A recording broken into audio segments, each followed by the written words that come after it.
Ready? Yeah, Hey, Matt Sitter here, CEO of AFN. I am very excited to talk to Ron Dixon today. He is the winner of our Patty Brandmeier 2023 Resilience Award. Uh, for me, Patty Brandmeier, she's a personal friend, passed away from pancreatic cancer. She spent 30 years in the CIA and focused a lot on resilience of her organization when she was in the CIA, but also became an executive coach afterwards and focused very closely on how teams and individuals can become resilient. When we thought about our Resilience Award, it seemed like it reflected her perfectly. And so it's awesome to be able to give it to Ron, whose company CareHive has had an interesting journey. Ron, maybe can you tell us just a little bit about your company and about the role that you play within the organization? certainly, Matt. And again, thanks for having me, and I really appreciate this. Um, it's a real honor because I think at the heart of any entrepreneur, it's being resilient is just a must, and I think the story is pretty reflective. I briefly about CareHive. CareHive is a it's you'd call it a digital health company, but we're really focused on chronic disease care and leveraging data science to really understand a population and slicing and dicing that population so that you can actually target people within it, and then leveraging asynchronous software so that instead of having people come in for appointments or trying to call everybody, now you actually can en masse use technology to engage people and then hold their hand to get them to the right endpoint that the business that you're working with, typically a health insurer, wants you to get to. And then in addition to this first piece where we're combining data science, and then the second piece with software and human capital to help navigate people, there's a third piece where we're leveraging data science and analytics on the back end to really measure the return on investment that the plan is making in real time. Because typically plans look at claims data, which has a lag. It's 12 months out before you can really see if there's been any impact. And what we're doing is focusing on using data to say, okay, this one patient who's moved through the platform has produced this much of a ROI. And then we estimate that for the month, for the entire plan, and then for the year so that we can really provide that information in real time. Excellent. So making life better for the payer, they're paying out less, better for the patient, better for the organization. Good triple threat that's there. Absolutely. Um, so you talked about the entrepreneur's journey, lots of ups and downs around it. Can you tell us? I think about it as your journey to 2.0 for Yeah. CareHive. But can you tell us a little bit about the resilience that you've had to have shown at CareHive and Yeah. the company's resilience? Yeah, absolutely. I originally came to a different company, so I was recruited by the investors to another company that had a different name. I met the investors while I built the base technology for what is now CareHive while I was a physician at Mass General. And we lifted that intellectual property from Mass General into CareHive. But when I came to the other company, they were focused on urgent care to the patient's home, and unfortunately, it wasn't working out as a business. And basically, the investors asked me if I would basically pivot the company towards what the thesis of the company that I had created at Mass General was called Healthcare 360.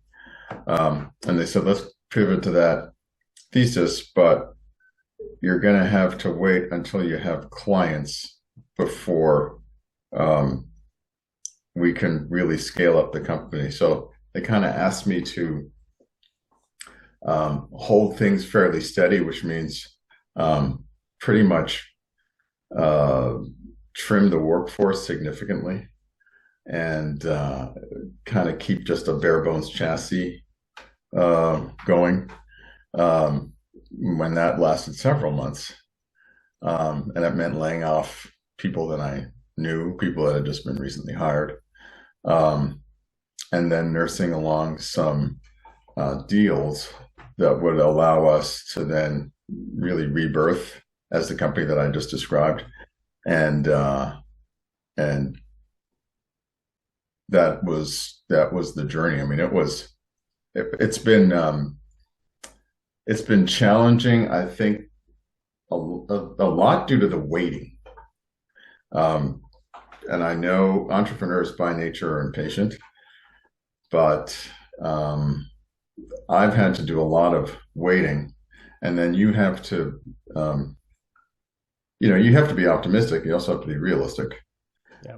and you have a group of people who you're, responsible for, and you want them to be also optimistic and realistic, and you have to guide them through this kind of waiting period where you'll have bursts of work and then some waiting, and that's just the nature of the game. Um, and I think what I've learned, what I learned through this process has been that um, impatience, although really important for an entrepreneur, can be your worst enemy. And you need to be uh, patiently impatient. um, well, I think that that's a good takeaway for us for sure. Uh, you having to lay off people, you having to pivot, you having to be patient, there is a degree of personal toll that can come along with that. Is there anything that you did to help make sure that you were keeping your tank full as you had to be dealing with those roadblocks? I can honestly say that there are many times, especially at the beginning, where I was definitely, had frayed nerves, and people at home would be like, what are you so anxious about? Relax. Um, but I definitely had some help and guidance. So I definitely used my mentorship network. I have some really good advisors. Obviously, you've been helpful. I had some uh, free consulting since I was keeping the budget so thin. I didn't have a lot of free cash to spend, and you were a good friend, given the Dartmouth connection, and I appreciate that as well. Um, and then over time, like I definitely needed to figure out ways to, keep kind of mentally sane. And I sometimes did music, so I do music, as a hobby. So I would definitely do that. Sometimes in the middle of the day, take 15 minutes off to do that. Exercise was very important. And then keep talking to other entrepreneurs some of whom are going through similar things or have gone through similar things. That makes it a lot easier to manage. And then I have a great partner in my business that is really helpful. And I think you really need that, because you can't do this alone. You can't keep, all of your trade knowledge just to yourself. I think you need somebody to bounce it off of, really help you manage. Well, I think one of the things that stands out as you're talking about this is the oxygen mask on the airplane. Sometimes you just got to make sure you put on your oxygen mask first, because then it's a little bit easier to help out other people too. Absolutely. Absolutely. Good deal. And you mentioned a little bit around AFN, some of the things that you've found valuable. How are you thinking about AFN for CareHive going forward? Well, now that I'm officially joined, I think there's some really valuable, I think, educational pieces that I can leverage and learn off of, or people on my team can leverage or learn off of. And so I'm gonna, leverage those all day long. You had a really interesting conference about, or I guess a webinar that was focused on remote work, and I thought that was really helpful. So I brought my HR person to that. You also, you had a very interesting investor talk yesterday, so that was good. So I'm just looking forward to the content, and then the support and the learning from the kind of the monthly CEO groups. I've done one of those before. I found it very helpful. I took time off again to try to save on burn last year, but I think it's so important that it's something I'm willing to spend some money on, because I think it's really valuable to be talking to other CEOs and learning from them. Well, and I don't think we can minimize as well. It's an investment of time. There's a lot of things that are being demanded of your time on a regular basis. Sometimes you got to invest a little bit of your own time to be able to get the return that you need later on. Mm-hmm. Yeah, absolutely. And time is really important, because it's time to think about your business with other people, but while you're not in your business. And some of that is the best thinking that you do. Yeah, the opportunity to reflect when not everyone's asking you for answers. It's Yep. It's a good break. Yeah, absolutely. Great. Well, Ron, congratulations. Very excited to be able to celebrate you as an example of resilience, and such a pleasure to have you as a member of AFN. Thanks. Really appreciate it, man. All right, Betsy. That was good. Thank you. Cool. Awesome, Ron. I hope the eye setup was good, because my camera's up here. No. It's down here. Perfect. Right. I think, one of the things that I'm learning is the more that it just feels real and doesn't feel like totally canned or anything like that, the more people respond to it as well. So, I thought it was awesome. Cool. What did Betsy think, though? Oh, I thought it was good. Can you hear me? Yeah, I thought it was good. Thank you. Yeah. Yeah, we can hear you. Okay. Yeah. No, I'm gonna do some edits, and probably I don't think I'll get to it today.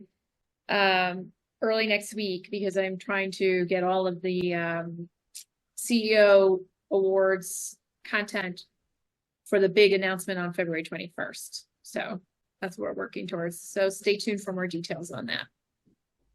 Awesome. Yeah.